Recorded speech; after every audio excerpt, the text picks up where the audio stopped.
আসসালামু আলাইকুম রহমতুল্লাহি ওবরাকাতুহ। ভিউয়ার্স, সিওর 14তম টিউটোরিয়ালে আপনাদেরকে স্বাগতম। তো আজকে আমরা আলোচনা করব some of the on page SEO factors, কিছু ওয়ান পেজ সিওর কিছু বিষয় নিয়ে, যে আসলে ওয়ান পেজ সিওর গত টিউটোরিয়ালে আলোচনা করেছিলাম যে কি কি বিষয়গুলো ফোকাস করলে আপনার ওয়েব পেজগুলো বা ওয়েবসাইটের যে আরো ডেভেলপ বা ইনক্রিজ হবে বা হাই র্যাঙ্ক। তো ওয়ান পেজ এর জন্য যে ফ্যাক্টরগুলো আমাদের মাথায় রাখতে হবে, তার ভিতরে মোস্ট ইম্পর্টেন্ট ভিতরে আছে keyword in the title tag. অর্থাৎ আপনি যে টাইটেল ট্যাগে যে কিওয়ার্ডটা ইউজ করবেন, অর্থাৎ আমি বুঝতে চাইছি যে এইচটিএমএল এ আপনি যে ওয়েব পেজটা ক্রিয়েট করবেন সেখানে অবশ্যই একটা টাইটেল ট্যাগ দিবেন। সেটার কথা, সেটার প্রতি ফোকাসিং করতে হবে। Keyword in meta description tag, আপনি যে meta description basically meta description ট্যাগটা, এটা আপনার ফেসবুকে বিভিন্ন কন্টেক্সটের ক্ষেত্রে হতে পারে, বিভিন্ন ফেসবুকে পেজের ক্ষেত্রে হতে পারে। তো এই বিষয়গুলা keyword in the heading tag one. হ্যাঁ, এই হেডিং ট্যাগ ইট ইজ আরো বেশি ইম্পর্টেন্ট। হেডিং ট্যাগটা আপনি কিভাবে দিতেছেন, কতটুকু হাইট দিতেছেন, এগুলো মাথায় রেখে আপনাকে অ্যানালাইসিস করতে হবে। The length of the page, আপনার পেজটার লেন্থটা দিতে হবে যে কত পেজ, না বা আপনি কত পেজ ক্রিয়েট করতে চাইতেছেন আপনার পেজটা।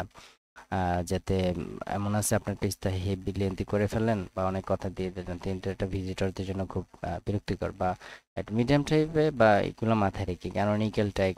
সো এগুলো নিয়ে আমরা আলোচনা করবো। এরপরে ইমেজ অপটিমাইজেশন, কন্টেন্ট আপডেটস। এই কন্টেন্ট আপডেট, ইমেজ অপটিমাইজেশনটাও আপনাকে মাথায় রাখতে হবে বিষয়টা। কন্টেন্ট আপডেটস, প্রতিটা কন্টেন্ট আপনি যে নিয়ে রাখবেন এটা অবশ্যই আপডেটেড হতে হবে, এবং এই আপডেটের বিষয়টার জন্য আপনাকে আমাদের যে ওয়েবসাইট বা ক্রিয়েট করি সেখানে আপনার ডাইনামিক দিতেছেন না স্ট্যাটিক ওয়েব পেজ দিতেছেন, সে বিষয়টা মাথায় রাখতে হবে। ওকে, এরপর আসি যদি,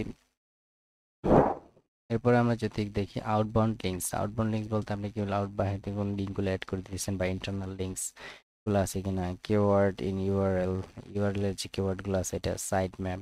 সাইট ম্যাপ কি, এগুলো আমরা সুন্দর করে আলোচনা দেবো। হয়তো আপনারা ভাবতেছেন যে আমি শুধু নামগুলো বলে যেতেছি, হ্যাঁ অবশ্যই এটার ব্যাখ্যাগুলো আমি করে দিব সামনে ইনশাল্লাহ।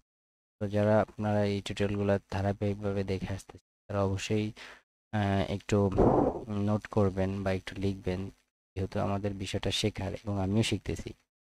তো আমরা একটু লিখে এটা মনে রাখার চেষ্টা করবো। Google search console integration, content of page, অর্থাৎ আপনি যে পেজে কন্টেন্টগুলো দিতেছেন সেই বিষয়টা মাথায় রাখতে হবে।